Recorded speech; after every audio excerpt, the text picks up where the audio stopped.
ഇന്ന് നമ്മുടെ കൂടെയുള്ളത് തോംസൺ സെറാമിക്സിന്റെ ഫൗണ്ടർ ആയിട്ടുള്ള ടി സാറാണ്. Welcome sir. നമസ്കാരം. ടി സാർ ഒന്ന് പരിചയപ്പെടുത്താം.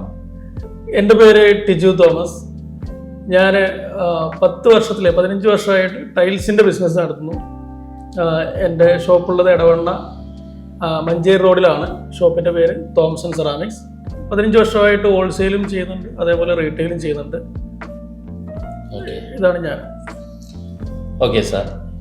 സാർ ഈ 10-15 വർഷമായി അല്ലേ, ഒരു 15 കാലമായി ടൈൽസ് രംഗത്താണ്. അതെ, 1.5 പതിറ്റാണ്ട് കാലമായി.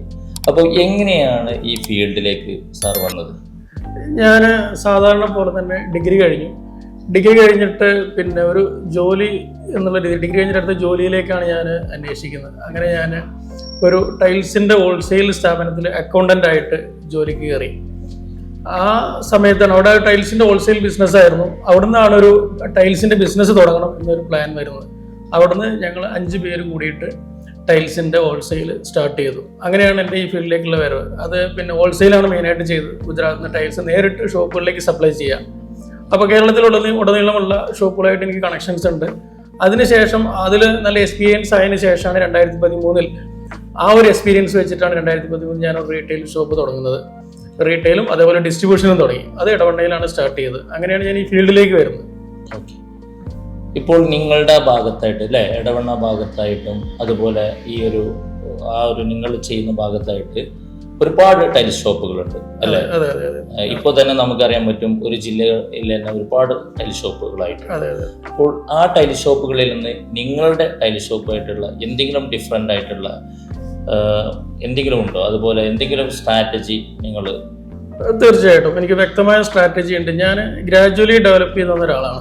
ചെറിയൊരു ഷോപ്പ് തുടങ്ങി, അത് ഓരോ വർഷവും ഡെവലപ്പ് ചെയ്ത് അതായത് ഒരു 1000 സ്ക്വയർ ഫീറ്റ് തുടങ്ങി, ഇന്ന് 5000 സ്ക്വയർ ഫീറ്റിൽ 6000-7000 സ്ക്വയർ ഫീറ്റിലുള്ള ഒരു ഷോറൂമാണ് എൻ്റേത്.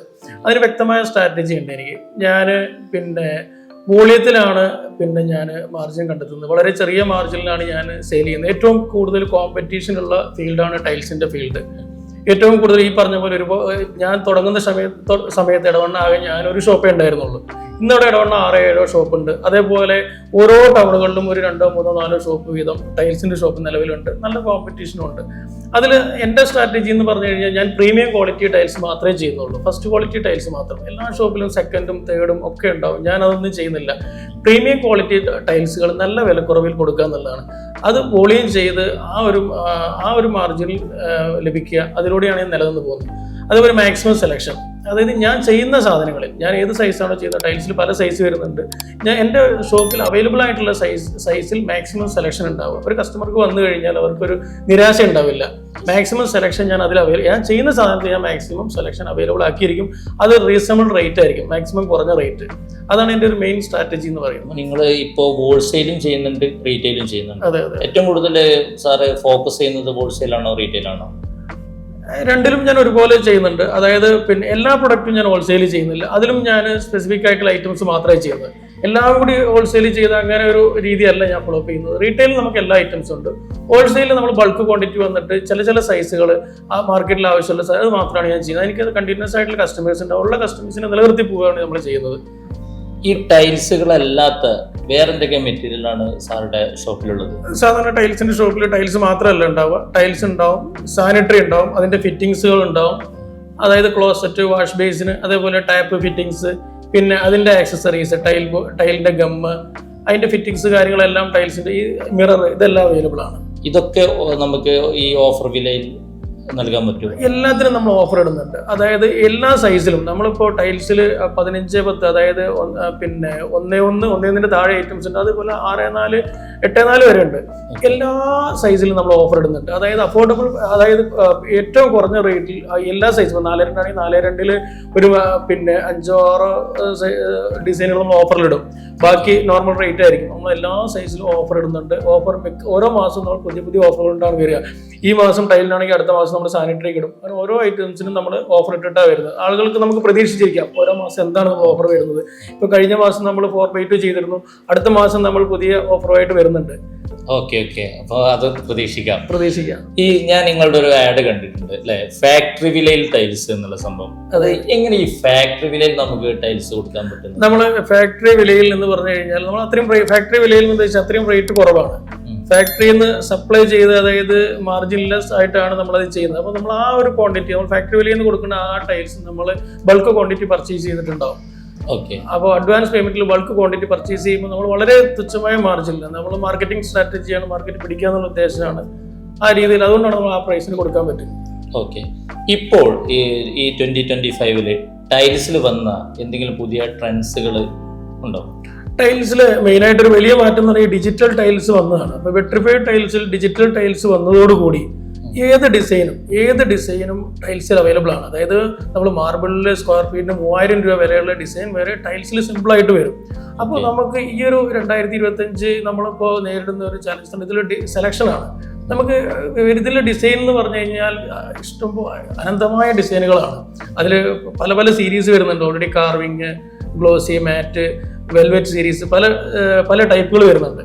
ഇതിലൊക്കെ നമ്മൾ നല്ല സെലക്ഷൻ വെക്കണം. ഇതിലൊരു മാറ്റം ഇതാണ്, ഏത് ഡിസൈനുകൾ ഇത് അവൈലബിൾ ആണ്. ഓരോ മാസവും ഓരോ വർഷവും പുതിയ പുതിയ ട്രെൻഡുകൾ വന്നുകൊണ്ടേയിരിക്കുകയാണ്. അപ്പോൾ നമ്മളിത് മാറ്റി പഴയ ഡിസൈനും സ്റ്റോക്ക് ചെയ്യണം, പുതിയതും ചെയ്യണം.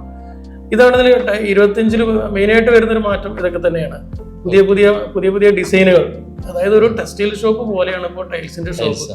ഓരോ ദിവസം ട്രെൻഡ് മാറിക്കൊണ്ടിരിക്കുകയാണ്. അപ്പൊ അതിനത്ര സ്റ്റോക്കുകളൊക്കെ നമ്മൾ എല്ലാ ഷോപ്പുകളും നേരിടുന്ന ഒരു പ്രശ്നം തന്നെയാണിത്. നമ്മൾ അതേപോലെ സ്റ്റോക്ക് ചെയ്യേണ്ടി വരും, സെലക്ഷൻ അതേപോലെ കൂട്ടേണ്ടി വരും. ഇത് പൊതുവെ എല്ലാ ഷോപ്പുകളും നേരിടുന്ന ഒരു പ്രശ്നം തന്നെയാണ്. ഏറ്റവും കൂടുതൽ ആളുകൾ ഇപ്പോൾ സെലക്ട് ചെയ്യുന്ന ടൈൽസ് ഏതാണ്? ഇപ്പം നിലവിൽ ഏറ്റവും കൂടുതൽ ടൈൽസ് മാർക്കറ്റിൽ അവൈലബിൾ ആയിട്ടുള്ളത്, ഏറ്റവും കൂടുതൽ പോകുന്ന 4.2 ടൈൽസ് ആണ്. അതേപോലെ 160/80, അതായത് ഇപ്പോൾ അതിന് 5.3 എന്നൊക്കെ പറയും, പക്ഷെ കറക്റ്റ് 5.3 അല്ല, 160/80 ആണ് പിന്നെ അതിന് കറക്റ്റ് സൈസ് വരുന്നത്. പിന്നെ അതേപോലെ 6/4, ഇത് ഏകദേശം ഒരേപോലെ പോകുന്ന സൈസുകളാണ് ഏറ്റവും കൂടുതൽ. ഇതിൽ തന്നെ ഏറ്റവും കൂടുതൽ പോകുന്ന ഗ്ലോസി ടൈലുകളാണ് ഏറ്റവും കൂടുതൽ. കുറച്ച് പിന്നെ ഗ്ലോസിനെസ് ഉള്ള ഫിനിഷിങ് കൂടുതലുള്ള ടൈലുകളാണ്, പോളിഷ്ഡ് ആയിട്ടുള്ള ടൈലുകളാണ് കൂടുതൽ ട്രെൻഡിങ് ആയിട്ടുള്ളത്. പക്ഷെ ഇതിൽ മാറ്റ് വരുന്നുണ്ട്, കാർവിങ് വരുന്നുണ്ട്. പക്ഷെ മാറ്റ് ടൈലുകൾ പിന്നെ ചില കസ്റ്റമേഴ്സ് മാറ്റ് സെലക്ട് ചെയ്യും. കാരണം മാറ്റ് പൊതുവേ കാരണം നമുക്ക് കൂടുതൽ നേരം ഈ ഗ്ലോസിയുടെ അത്ര തണുപ്പ് കാര്യങ്ങളൊന്നും ഉണ്ടാവില്ല അതിൽ നിന്ന് കഴിഞ്ഞാൽ. പിന്നെ ഈ മാറ്റിൽ സ്ക്രാച്ചസ് കാര്യങ്ങളൊന്നും പെട്ടെന്ന് വീഴില്ല. അപ്പോൾ മാറ്റ് ടൈലുകൾ പൊതുവേ നല്ലതാണ്. പക്ഷെ കൂടുതൽ ഗ്ലോസി ടൈലുകളാണ് എല്ലാവരും, കാരണം അതിൽ വെറൈറ്റീസ് കൂടുതൽ വരുന്നത് ഗ്ലോസി ടൈലുകളായതുകൊണ്ട് ഗ്ലോസി ടൈലുകളാണ് എല്ലാവരും ചൂസ് ചെയ്യുന്നത്. പൊതുവെ ഈ ടൈൽസിൽ ഇത്രയും കാലം നീണ്ടു നിൽക്കുന്ന അങ്ങനെയുള്ള ഒരു ലൈഫ് ടൈം വാറണ്ടി ഉള്ള ടൈൽസ്, അങ്ങനെയുള്ള ഐറ്റംസുകളൊക്കെ ഉണ്ടോ? ടൈൽസിന് പൊതുവെ ഇങ്ങനെ ഒരു ഗ്യാരണ്ടി പേപ്പർ എന്ന് കൊടുക്കുന്നില്ല. പക്ഷെ പ്രീമിയം ടൈൽസിന് ഗ്യാരണ്ടി ഉണ്ട്. ടൈൽസ് ഒരിക്കൽ വിരിച്ചു കഴിഞ്ഞാൽ പിന്നെ അത് വിരിച്ച് കഴിഞ്ഞതിന് ശേഷം അതിന് കംപ്ലൈൻസുകളൊന്നും വരില്ല. കംപ്ലൈൻസ് എന്തെങ്കിലും ഉണ്ടെങ്കിൽ വിരിക്കുന്ന ടൈമിൽ തന്നെ നമ്മൾ അറിയും പ്രശ്നങ്ങൾ എന്തെങ്കിലും ഉണ്ടെങ്കിൽ. പിന്നെ വിരിച്ച് കഴിഞ്ഞതിന് ശേഷം പൊതുവേ കംപ്ലൈൻസുകൾ കുറവാണ് ടൈൽസിന് വരാറ്. അപ്പോൾ അതിൽ നമ്മൾ ചൂസ് ചെയ്യുന്നതിനനുസരിച്ചാണ്. നമ്മൾ ഇൻഡോർ ഏരിയയിലേക്കാണെങ്കിൽ ഇപ്പോൾ ഗ്ലോസി ഇങ്ങനത്തെ ടൈൽസുകളൊക്കെ നമ്മൾ സെലക്ട് ചെയ്യുക. അതേപോലെ ഈ പുറത്തേക്കുള്ള പിന്നെ ട്രാഫിക്കുള്ള ഏരിയ ആണ് അല്ലെങ്കിൽ എക്സ്റ്റീരിയർ ആണെങ്കിൽ നമ്മൾ അതിനനുസരിച്ചുള്ള ടൈല് സെലക്ട് ചെയ്യണം. അപ്പോൾ അവിടെ കൊണ്ടുപോയിട്ട് നമ്മൾ ഇന്റീരിയറിന്റെ ആ ടൈല് സെലക്ട് ചെയ്യുമ്പോൾ ചിലപ്പോൾ അതിനുള്ള പ്രശ്നങ്ങൾ വരാം. അപ്പോൾ ഈട് നിൽക്കുന്നതിലൊക്കെ പ്രശ്നങ്ങൾ. അപ്പോൾ ചൂസ് ചെയ്യുമ്പോൾ നമ്മൾ ശ്രദ്ധിക്കണം. അപ്പോൾ ഈ ഹെവി ട്രാഫിക്കുള്ളതാണെങ്കിൽ നമ്മൾ മാറ്റേ സെലക്ട് ചെയ്യാൻ പാടുള്ളൂ. അത് അവിടെ നമ്മൾ ഈ ഹെവി ട്രാഫിക്കിലെടുത്ത് നമ്മൾ റഫായിട്ട് യൂസ് ചെയ്ത് കഴിഞ്ഞാൽ പ്രശ്നമില്ല. അപ്പോൾ ആ ചൂസ് ചെയ്യേണ്ടടുത്താണ് നമ്മൾ ശ്രദ്ധിക്കേണ്ടത്. അതേപോലെ ഇപ്പോൾ പാർക്കിംഗ് വണ്ടി കയറുന്ന സ്ഥലമൊക്കെ ആണെന്നുണ്ടെങ്കിൽ അപ്പോൾ അതിനനുസരിച്ച് തിക്നെസ് ഉള്ള ടൈലും ആ ഒരു പിന്നെ ഇപ്പോൾ 15 mm തിക്നെസ് ഉള്ള പാർക്കിംഗ് ടൈല് അങ്ങനത്തെ സാധനങ്ങൾ യൂസ് ചെയ്യുക. പിന്നെ ഏത് ടൈലും വിരിച്ചു കഴിഞ്ഞാൽ അതിന് പിന്നെ എയർ കാര്യങ്ങളൊന്നും പ്രശ്നമില്ലെങ്കിൽ അതിന് ഡാമേജോ പ്രശ്നങ്ങളൊന്നും വരാൻ സാധ്യത വളരെ കുറവാണ്. ഒരു കസ്റ്റമർ ഒരു ടൈൽസ് ആവശ്യമായിട്ട് പർച്ചേസിങ്ങിന് വരികയാണ്. അപ്പോൾ അവർക്കൊരു ടൈൽസ് റിക്വയർമെന്റ് ഉണ്ട്. ദെൻ അപ്പോൾ അവർ ശ്രദ്ധിക്കേണ്ട എന്തെങ്കിലും കാര്യങ്ങളുണ്ടോ? ടൈൽസ് വാങ്ങുമ്പോൾ നമ്മൾ പിന്നെ കസ്റ്റമേഴ്സ് പൊതുവേ ഞാൻ കണ്ടിട്ടുള്ള ടെൻഷനാണ്, ഏത് വാങ്ങണം, പല റേറ്റ്, പല ക്വാളിറ്റി, പല ഡിസൈനുകൾ, പിന്നെ മാർബിൾ വേണോ, ഗ്രാനൈറ്റ് വേണോ, പല കൺഫ്യൂഷനാണ്. സിമ്പിളായിട്ട് നമ്മൾ ഇതിനെപ്പറ്റി ടെൻഷൻ അടിക്കേണ്ട ആവശ്യമില്ല. എല്ലാ പ്രൊഡക്റ്റിനും അതിൻ്റെ മെറിറ്റും ഡിമെറിറ്റും ഒക്കെ ഉണ്ട്. ടൈൽസ് വാങ്ങുമ്പോൾ നമ്മൾ ഇത്ര മാത്രം ചിന്തിച്ചാൽ മതി. നമ്മൾ പ്രീമിയം ക്വാളിറ്റിയെ വാങ്ങുന്നുള്ളൂ, ഫസ്റ്റ് ക്വാളിറ്റിയെ വാങ്ങുന്നുള്ളൂ. അതിൽ പിന്നെ പല സൈസ് ഉണ്ടാവും. ഏത് സൈസ് വേണം നമ്മൾ തീരുമാനിക്കുക. ഇതിൽ സൈസ് കൂടുന്നതിനനുസരിച്ച് വില കൂടും. സൈസ് ചെറുതാണെങ്കിൽ വില കുറയും. അതേപോലെ ടൈൽസ് വലുതാണതനുസരിച്ച് അതിൻ്റെ ലേ ചെയ്യാനുള്ള ചാർജും കൂടുതലായിരിക്കും, ടൈൽസ് ഒട്ടിക്കാനുള്ള ചാർജും കൂടുതലായിരിക്കും. ഇത്ര മാത്രം നമ്മൾ ബഡ്ജറ്റ് ആദ്യം ഒന്ന് തീരുമാനിക്കുക. ബഡ്ജറ്റിനനുസരിച്ച് നമ്മൾ 4.2 ആണെങ്കിൽ 4.2 നമ്മൾ വില അന്വേഷിക്കുക. പ്രീമിയം ക്വാളിറ്റി ആണെങ്കിൽ അതിന് ഗ്യാരണ്ടി ഉണ്ടാവും. ഏത് കമ്പനിയുടെ പ്രീമിയം ക്വാളിറ്റിക്കും ഗ്യാരണ്ടി ഉണ്ട്. എന്ത് പ്രശ്നം വന്നാലും അവരറിയണം. ആ ഷോപ്പ് നല്ല റെപ്യൂട്ടഡ് ആയിട്ടുള്ള ഒരു ഷോപ്പിൽ നിന്ന് വാങ്ങുക, വില അന്വേഷിച്ച് വാങ്ങുക. അത് പ്രീമിയം ക്വാളിറ്റി മാത്രമായാൽ മതി. സൈസ് ആദ്യം തീരുമാനിക്കുക, ഏത് പിന്നെ പ്രീമിയം ക്വാളിറ്റി വാങ്ങും. ഈ 2 കാര്യങ്ങൾ ശ്രദ്ധിച്ചു കഴിഞ്ഞാൽ പിന്നെ ടൈൽസിൽ വേറെ കാര്യങ്ങളൊന്നും ശ്രദ്ധിക്കും. പാക്കായിട്ട് വരുന്ന സാധനമാണ്. ഇപ്പോൾ വേറെയുള്ള ഗ്രാനൈറ്റ് മാർബിൾ പോലെ ക്രാക്ക് ഉണ്ടോ അല്ലെ അതുണ്ടോ എന്ന് നോക്കേണ്ട ആവശ്യമില്ല. ഭാവിയിൽ പിന്നെ പൊടി വരിക അങ്ങനത്തെ പ്രശ്നങ്ങളൊന്നും ഇതിലില്ല. ഇതിലങ്ങനത്തെ എന്ത് പ്രശ്നം വന്നു കഴിഞ്ഞാലും ഗ്യാരണ്ടീഡ് ആണ്. പ്രീമിയം ക്വാളിറ്റി വാങ്ങുക, സൈസ് നമ്മൾ തീരുമാനിക്കുക, നമ്മൾ ബഡ്ജറ്റ് നമ്മൾ തീരുമാനിക്കുക. ഇത്ര മാത്രമേ ഇതിൽ ശ്രദ്ധിക്കേണ്ട ഒരു ആവശ്യമുള്ളൂ, സിമ്പിളായിട്ട്. ഓക്കെ, നിങ്ങൾ ഇപ്പോൾ നിങ്ങളുടെ മാർക്കറ്റ് സ്ട്രാറ്റജി എന്ന് പറയുന്നത് ഓഫ്ലൈൻ മാർക്കറ്റിംഗ് മാത്രമാണോ, അല്ലെങ്കിൽ ഓൺലൈൻ മാർക്കറ്റിങ്ങിലൂടെ നിങ്ങൾ എന്തെങ്കിലും പുതുതായിട്ട് സ്ട്രാറ്റജീസ് കൊണ്ടുവന്നിട്ടുണ്ടോ? സത്യം പറഞ്ഞാൽ നമ്മുടെ മെയിൻ ഇപ്പം ഓൺലൈൻ മാർക്കറ്റിംഗ് തന്നെയാണ്, സോഷ്യൽ മീഡിയ മാർക്കറ്റിംഗ്. അത് ആണ് നമ്മൾ മെയിനായിട്ട് ഫോക്കസ് ചെയ്യുന്നത്. നമ്മൾ ചെയ്തിട്ട് നമുക്ക് റിസൾട്ട് കിട്ടുന്നത് ഓൺലൈൻ മാർക്കറ്റിംഗ് തന്നെയാണ്. അപ്പോൾ കസ്റ്റമേഴ്സ് എപ്പോഴും ലൈവായിട്ടുള്ള കാര്യങ്ങളാണ് നോക്കുന്നത്. എന്തിനെപ്പറ്റി സെർച്ച് ചെയ്യുന്നതും ഈ ഓൺലൈനാണ് സെർച്ച് ചെയ്യുന്നത്. ഓൺലൈൻ മാർക്കറ്റിംഗ് ആണ് നമ്മളുടെ ഇപ്പോഴത്തെ മെയിൻ ആയിട്ടുള്ള മാർക്കറ്റിംഗ് സ്ട്രാറ്റജിയും. അതിലൂടെയാണ് നമ്മൾക്ക് ബിസിനസ് കിട്ടുന്നതും. നമ്മളിപ്പോൾ ഇനി ഫോക്കസ് ചെയ്യുന്നതും സോഷ്യൽ മീഡിയ അതേപോലെ ഓൺലൈൻ മാർക്കറ്റിംഗ് തന്നെയാണ്. ഇനിയുള്ള കാലത്ത് ഇനിയുള്ള ടൈമിൽ പിന്നെ ഈ ഓൺലൈൻ മാർക്കറ്റിംഗ് ഉള്ള ടൈമിൽ അത് തന്നെയായിരിക്കും ഏറ്റവും നല്ലൊരു ഓപ്ഷൻ. ഏറ്റവും ചിലവ് കുറവും ഏറ്റവും നന്നായിട്ട് ചെയ്യാൻ പറ്റുന്നതും ഓൺലൈൻ മാർക്കറ്റിംഗ് തന്നെയാണ്. അതർ ഓപ്ഷൻസ് നമ്മൾ നോക്കുമ്പോൾ അതിന് പിന്നെ എക്സ്പെൻസ് കൂടുതലും നമ്മൾ വിചാരിച്ച ഔട്ട്പുട്ട് നമുക്ക് വരുന്നില്ല. ഏറ്റവും നല്ലത് ഞാൻ എല്ലാ ബിസിനസ്സുകാരോടും സജസ്റ്റ് ചെയ്യുക സോഷ്യൽ മീഡിയ തന്നെയാണ്. യെസ്. ഇപ്പോൾ നിങ്ങളിപ്പോൾ മലപ്പുറം ജില്ലയിലാണ്. അപ്പോൾ ഈ മലപ്പുറം ജില്ലയിൽ നിന്നുള്ള പുറത്തുള്ള ഒരു എൻക്വയറി വന്നു കഴിഞ്ഞ് കഴിഞ്ഞാൽ അതെങ്ങനെ നിങ്ങൾ ഡീൽ ചെയ്യുന്നത്? അത് ഡീൽ ചെയ്യാൻ പറ്റുന്നുണ്ടോ? നമ്മൾ എവിടെ നിന്നുള്ള പിന്നെ എൻക്വയറി നമ്മൾ ഡീൽ ചെയ്യുന്നുണ്ട്. അത് നമ്മളൊരു എൻക്വയറി വന്നു കഴിഞ്ഞാൽ നമ്മൾ അവിടെ പിന്നെ ലോങ് ആണ് അല്ലെങ്കിൽ മലപ്പുറത്തിന് പുറത്താണ് അല്ലെങ്കിൽ ഇത്ര കിലോമീറ്റർ, നമ്മൾ തിരുവനന്തപുരം ആണെങ്കിൽ നമ്മൾ ഡെലിവറി കൊടുത്തിരിക്കും. ആ കസ്റ്റമർക്ക് നമ്മൾ ആ റേറ്റ് ഇട്ട് കൊടുത്ത് അവർക്ക് നമ്മൾ ഡിസൈൻ ഇഷ്ടപ്പെട്ടിട്ടുണ്ടെങ്കിൽ നമ്മൾ ഡെലിവറി കൊടുത്തു. ഇപ്പോൾ ഓൺലൈൻ മാർക്കറ്റിംഗ് നമ്മൾ സ്റ്റാർട്ടായ പിന്നെ സോഷ്യൽ മീഡിയ അഡ്വർടൈസ്മെന്റ് കൊടുത്ത് പിന്നെ നമ്മൾ മലപ്പുറത്തിന് പുറത്ത് ഇടുക്കി, കോട്ടയം, അതേപോലെ കണ്ണൂർ പല സ്ഥലത്തും നമുക്ക് എൻക്വയറി വന്നു. എല്ലാം നമ്മൾ ഡെലിവറി കൊടുത്തിട്ടുണ്ട്. അവിടെ ചെറിയ ക്വാണ്ടിറ്റി ആണെങ്കിൽ മാത്രമേ നമുക്ക് കൊടുക്കാൻ പറ്റാത്തുള്ളൂ. ടൈൽസ് എന്ന് പറഞ്ഞു കഴിഞ്ഞാൽ വീട്ടിലേക്ക് അത്യാവശ്യം മെറ്റീരിയൽ ഉണ്ടാവും. അപ്പോൾ നമുക്ക് ഡെലിവറി കൊടുക്കുന്നതിന്റെ പ്രശ്നമുള്ള കാര്യമില്ല. നമ്മൾ ഡെലിവറി കൊടുക്കുന്നുണ്ട്. അത് കൂടാതെ നമ്മൾ ഹോൾസെയിലൂടെ ചെയ്യുന്നതുകൊണ്ട് ഇനി എനിക്ക് ഇൻകേസ് എന്തെങ്കിലും കണ്ടിന്യൂഷൻ പ്രശ്നങ്ങളൊക്കെ വന്നു കഴിഞ്ഞാൽ നമ്മൾ അതിലൂടെ എത്തിച്ചു കൊടുക്കും. അല്ലെങ്കിൽ നമ്മുടെ മാർക്കറ്റിംഗ് സ്റ്റാഫ് ഉണ്ട്, അവരുടെ കയ്യിൽ ബാക്കിയുള്ള സാധനങ്ങളൊക്കെ നമ്മൾ അറേഞ്ച് ചെയ്ത് കൊടുക്കാറുണ്ട്. അപ്പോൾ നമുക്ക് അങ്ങനത്തെ ഒരു പ്രശ്നങ്ങൾ വരാറില്ല. നമ്മളത് ആ ഒരു പോസിറ്റീവായിട്ടാണ് എടുക്കുന്നത്. എത്ര ലോങ് ആണെങ്കിലും നമ്മൾ ഡെലിവറി കൊടുക്കാൻ നമ്മൾ ശ്രമിക്കാറുണ്ട്, കൊടുക്കുന്നുണ്ട്. അപ്പോൾ കേരളത്തിൽ എവിടെയും നിങ്ങൾക്ക് ഈ ഒരു ഫാക്ടറി വിലയിൽ അല്ലേ ഒരാളൊരു ടൈൽസുമായിട്ട് അന്വേഷിച്ച് വന്നു കഴിഞ്ഞാൽ നമുക്കത് ഡെലിവറി കൊടുക്കാൻ പറ്റും. തീർച്ചയായിട്ടും അങ്ങനെയാണെങ്കിൽ നമുക്ക് തോംസൺ സെറാമിക്സിൻ്റെ ഫൗണ്ടറായിട്ടുള്ള ഈ സാറെ കോൺടാക്ട് ചെയ്യാം. Okay sir, thank you. Thank you so much.